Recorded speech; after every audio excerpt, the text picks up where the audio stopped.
here waiting to go on stage. I just can't help but to, you know, I've been doing comedy so long. I've been in the industry 32 years, and I don't really do a whole lot, go a whole lot of places. But when I do go, it seems to be everybody seems to be excited because they be so shocked that I went somewhere. And man, it was just so good to connect with Portia and Shamia and hang out with Sylvia. These are like personal friends of mine that I love. And then, you know, Brat and I and Dr. MJ Collier was there, and it was just a blessing.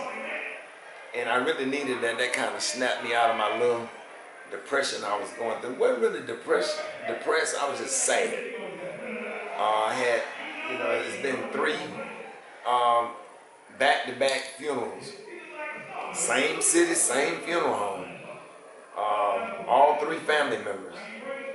And I was just so embedded in sadness. And then, you know, you bury your, you know, my sister's dad died, you know, and right up the hill, my grandmother's buried. So you know you can't do that and not go and visit your grandmother's grave. That's when I made that one TikTok video. My grandmother buried on top of the hill.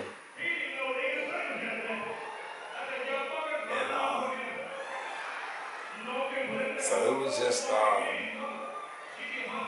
you know, just a blessing to be there. Being with my grandkids the day before made me feel a hell of a lot better, snapped me out of it as well. And then when I was like, man, I'm going to Brat wedding. That's a big day for her. She worked really, really hard. Came a long way, you know, to get in the space that she's in. I'm really, really proud of her. I'm glad that I gave her the opportunity. She wanted it. She was teachable, coachable, very respectful, whatever. And you know, it was a little rough at first or whatever, but once she got used to it and got the swing of it and got into a little rhythm and a system, she did good. And I'm just absolutely proud to be to be working with her. I'm proud of her. I'm proud of Judy. I'm happy for her. I never seen her this happy, and I'm just really happy for her. You know, a lot of times you go through stuff, man. Like I said on the radio this morning, you know, God will give you double for your trouble.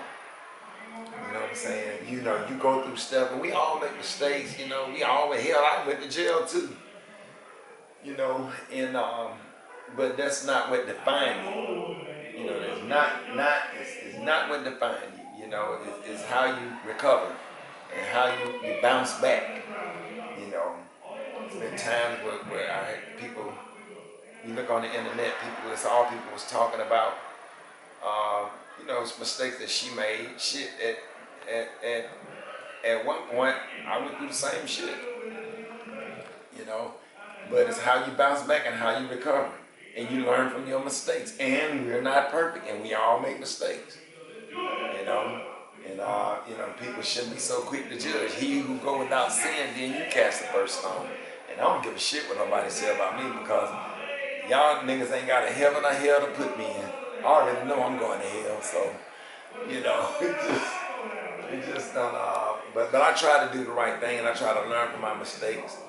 But just being with, seeing Brat happy, and to be there with Portia, and you know, and Lisa. Oh my God, Lisa Ray, who's another good personal friends. You know, that's 2 of my best friends, Portia and Lisa Ray, like best friends. Like we sit up on the phone and have spent time together for hours, just having a conversation about life and crying together and stuff. And you know, because we all go through stuff, and a lot of celebrities don't have anybody to talk to. And you know, and you know, I mentor a lot of young comedians that we get on the phone and have conversations about stuff, about life, about business. And so it was just a blessing.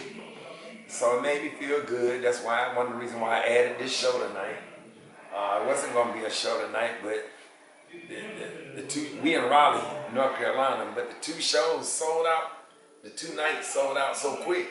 So I was like, I might as well go Thursday because I can do radio from here. And, you know, added this show and it sold out in a few hours. So here it is Thursday night. It ain't nothing like performing Thursday night. When you only have one show, those are always the best shows. You know, but them damn 2 shows can be, they can kick you in the nuts sometimes. But I won't be in the dressing room tomorrow. I got a sprinter because in between shows you will be sitting here for 2 hours with the comedians walking through, everybody talking. After you perform, you don't have a chance to calm down and go in a quiet space so you can reset for the next show. So I got a sprinter that I'm gonna go sit in and park it behind the comedy club where I can watch TV, lay back, relax, and be quiet because, you know, they real nice guys, but they be hyped. And you know, my end got older, but I don't know why that nigga Sean John be hyped. That nigga my age, that nigga still hyped. You know, I done got old, I done calmed down. Ain't nobody jumping and running excited no more. That nigga, look at that nigga. Look at him. That nigga still happy. I love Sean John. He's one of my good friends, man. We go back 30 years. So yeah, just a blessing to be here. You know, it ain't no pressure. I can go out there and get the jokes. Try to do a show without wearing out my vocals. And then I'll probably take a Mucinex tonight to get the phlegm off my vocal cords. Wake up, do radio in the morning. Get off the air. Got your whole day. Your whole day to get ready for 2 shows. And that's it. That is it. So I am happy to be here. Yes, sir.